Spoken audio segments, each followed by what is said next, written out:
Tignan natin itong impeachment as a democratic process. Yes, it's for accountability, it's for justice, pero we need to also understand na itong pong proseso na to para sa akin isang smoke screen din, na kung saan ginagamit nila to para talaga hadlangan at para talaga burahin sa consciousness ng ating mga kababayan yung mas malalaking issue kagaya ng flood control, kagaya ng lumalalang crisis, inflation, among other things. Because, this government is very good in controlling the narrative. Di ba kayo nahiya na gumawa pa kayo ng video para lamang sa inyong slow-mo video ng mga prosecution na parang mga artistang naglalakad, di ba, na I am me. I am part of the prosecution panel.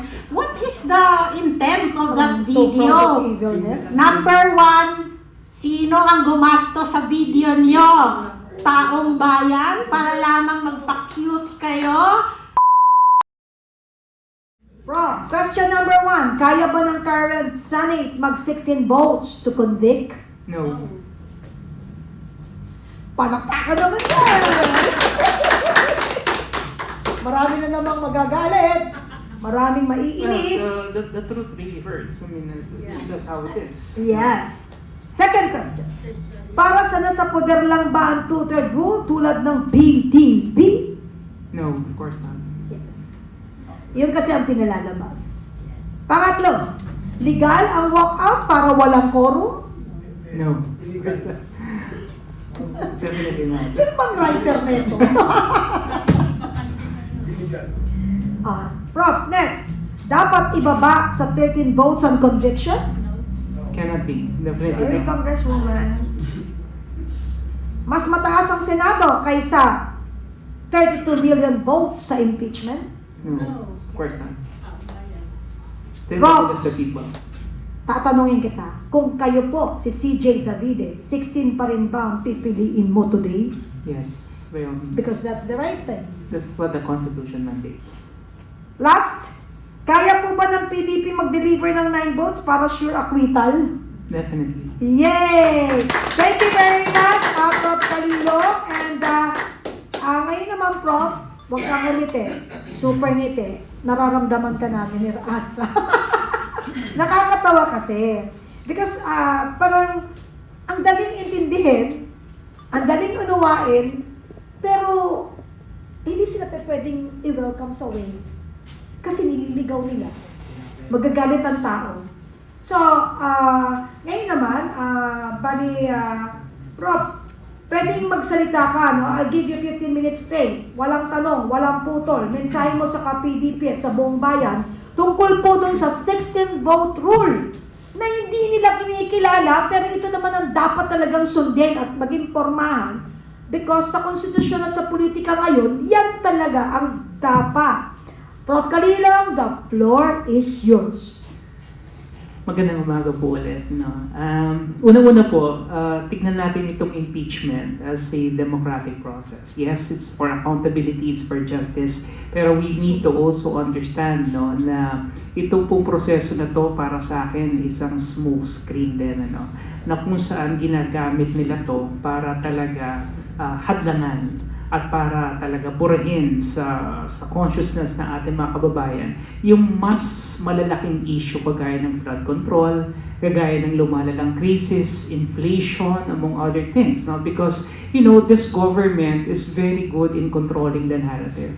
And I think ito talaga yung expertise nila basically, from the time that they became in power in 2022 hanggang ngayon, yun yung ginagawa nila, the control of the narrative. Because when you control the narrative, you definitely control also the political agenda. Kung ano yung gustong pag-usapan, kung ano yung gustong ialis doon sa limelight ng consciousness ng taong bayan, yun yung kanilang pinoproject. So technically speaking, itong halimbawang gaganapin ng impeachment na to, malaking epekto nito, particularly kung paano natin aalisin yung limelight from the president sa kanyang misgivings papunta doon sa vice president. Una-una, himayin po natin yung kanyang survey ranking right now. It's at negative 13. Very, very low actually, very dismal. And I was asked several days ago if this is the right rating for the president. I mentioned, without batting an eyelash, sabi ko, dapat yata mas mababa pa dyan eh. Okay? Kasi negative 13 is still quite high for somebody who is definitely underperforming or not performing at all. Diba? So, kung titignan po natin, si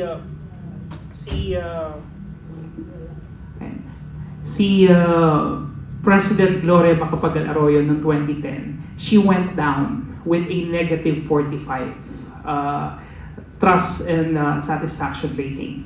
So ngayon, may ilang taon pa naman si President Marcos para mahigitan ito. No? Kung bababa siya with a lower satisfaction rating compared to the former President GMA before. But anyway, ang punto po kasi rito is, ito nga, halimbawa, bubuksan na naman natin itong impeachment sa panahon ng monsoon season, tag-ulan, basically. So, ililihis na naman nila yung usapin tungkol sa flood control para nga ang focus ng bayan ay dito sa impeachment. Pero kinakailangan talaga natin tignan. Hindi na nga natin pinag-uusapan dito, are we not in favor of the impeachment? Because that's already moot and academic dahil nasa Senado na pong usapin. Ano? So, definitely, whether we like it or not, it will push through. And I think it's like I said a while ago, it's a good thing na matuloy ito at magkaroon ng finality para malaman din po ng taong bayan kung saan po ba nanggagaling din yung sabihin na natin perception of lack of guilt ng ating ikalawang Pangulo. Because the truth is, hindi naman po talaga siya nabigyan ng pagkakataon na isiwalat din at ilatag yung kanyang mga saloobin dito sa issue na to. No? Kumbaga patuloy lang talaga siyang binabakbakan mula nung 2023 hanggang ngayon. So I think the impeachment will really give her ample grounds and ample time to really air out everything. And I think the defense is well prepared for this. Nakita naman natin doon sa pre-trial pa lang mukhang nakapuntos na kaagad yung depensa against the prosecution. So again, this is really something that we as a nation should actually be tuning into, basically. And I think we will be learning a lot from this. Every time kasi may impeachment, ang kagandahan po nito, na-educate po tayo lahat. Nadala naman po natin yung mga Latin terminologies na subpoena desus tecum, subpoena ad testificandum, di ba? Tingin natin, ano ba yun? Pero we are being educated. So this is a hallmark of democracy when people are being empowered, when people are being enlightened, and I think this is good. But so far as the people is concerned, definitely nararamdaman din po natin ngayon yung tinatawag po natin na impeachment fatigue. Nararamdaman po natin na marami sa ating kababayan medyo hindi takot kundi pagod. Kaya nga sinasabi ko, siguro pwede tayo magpahinga, pero afterwards, ituloy po natin yung laban. Because we cannot be relentless. Hindi tayo po pwedeng basta-basta sumuko dito because yung laban po nito ay hindi lamang para sa atin ngayon, kundi para sa mga susunod po na henerasyon. Kung hahayaan po natin na patuloy nila itong gagawin, itong kanilang arbitrary ruling na to, it will not set a very good precedence for us. And evidently, tayo po talaga yung magsasuffer dito. And our democracy will falter in the end. So, kung dito po sa usapin ng 16 votes, kaya po nilang sabihin na nating maging taliwas dun sa tinatadhana ng saligang batas. Imagine po ninyo to, saligang batas na po ito. The highest law of the land.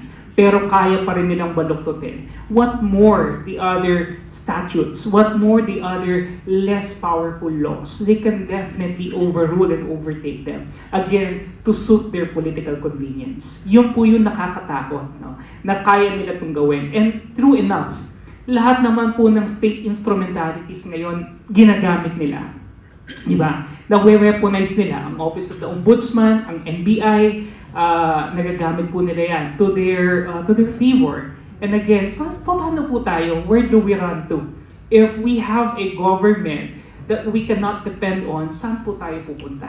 When in fact, the government is supposed to be, the instrumentality of the state to protect the people. Where do we turn to? Where do we run into? And I think this is the reason why many people are holding on to the Vice President as their last glimmer of hope. Diba? Kasi yung tanging ikalawang Pangulo lang po natin ang may kakayahan to hold this administration fully accountable sa lahat ng misgivings, sa lahat ng mga kawalang hiya na excuse me po for the word, no? Pero as a Filipino, we cannot feel, we cannot help but to feel very passionate about what's happening right now. Kasi kung hindi ko nga po naiintindihan kung bakit yung iba nating mga kababayan nagagawa pang suportahan itong ating gobyerno ngayon, yung ating Pangulo. When in fact, in broad daylight, kitang-kita naman po natin yung lack of direction, yung lack of governance acumen, yung lack of vision, at saka yung hayagang pagnanakaw po sa atin. So nasaan po natin kinukuha yung kagustuhan pa rin nating sumuporta? Is it because of their political agenda? Is it really because they admire the president? Because I really don't know if there's anything in him that is worth admiring in the first place. Diba? So kinakailangan po talaga, we need to really understand, saan po ba talagang gagaling? Bakit po so it's all about political convenience and their political agenda. Wala na pong iba. Okay? Kaya nga po, di ba, may mga progressives tayo, may mga dilawan piklawan, from never again to why not. Di ba? Maliwanag po yun Di ba? Yung dating galit na galit ka, ngayon niyayakap at niyayapos mo. Ibig sabihin, meron ka talagang niluluto. No? And at the end of the day, the point is this, no? They need to rally with BBM. And by 2027, when BBM becomes a lame duck technically, they will already launch their offensive against BBM. Because it's a free-for-all by 2028. And this is the reason why they are trying to work with the president, if only to neutralize Sara Duterte. No? So ganun lamang po ang laro ngayon, wala na pong iba. No? So sana po sa ating mga kababayan, tignan po natin. Huwag po tayong maging bulag-bulagan dito sa nangyayari. Kasi kung mahal mo po ang Pilipinas, makikita mo po talaga na we are not being run properly. No, I highly doubt it if there is even a right frame of thinking on the part of this government to actually really rule the people.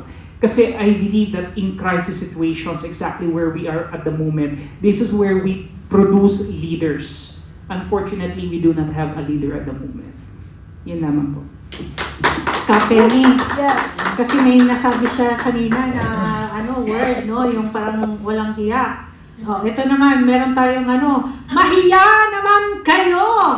Excuse mo na doon sa aking mga kaibigan dyan sa prosecution panel. Break muna tayo sa pagkakaibigan kasi impeachment tong pinag-uusapan, Kasi yung mga kongresista na marami naman sa kanila mga kaibigan natin. But this time around, I would like to call your attention kasi Di ba kayo nahiya na gumawa pa kayo ng video para lamang sa inyong Slow mo video ng mga prosecution na parang mga artistang naglalakad, di ba, na I am me, I am part of the prosecution panel. What is the intent of that So video? proud of evilness. Number one, sino ang gumasto sa video nyo? Taong bayan? Para lamang magpa-cute kayo? Ano yon? Para lamang sabihin confident kayong mananalo kayo against VP Inday Sara, dinadaan nyo sa pa-video. Tapos ang gagastos ang taong bayan para dyan because you are making it as part of your official task, being the prosecution Paano yung arte? panel. Paano yung arte? Paano yung arte? Di ba may mga ganyan-ganyan pa sila, Diyos ko, Lord, pasayo ako, Lord.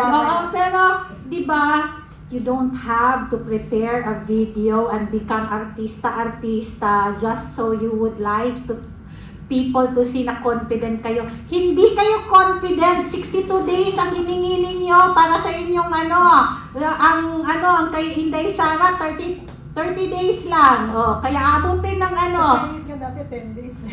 abutin na, di ba? 10 days lang ganun, Abutin Delayed ng November, tactics. abutin ng December.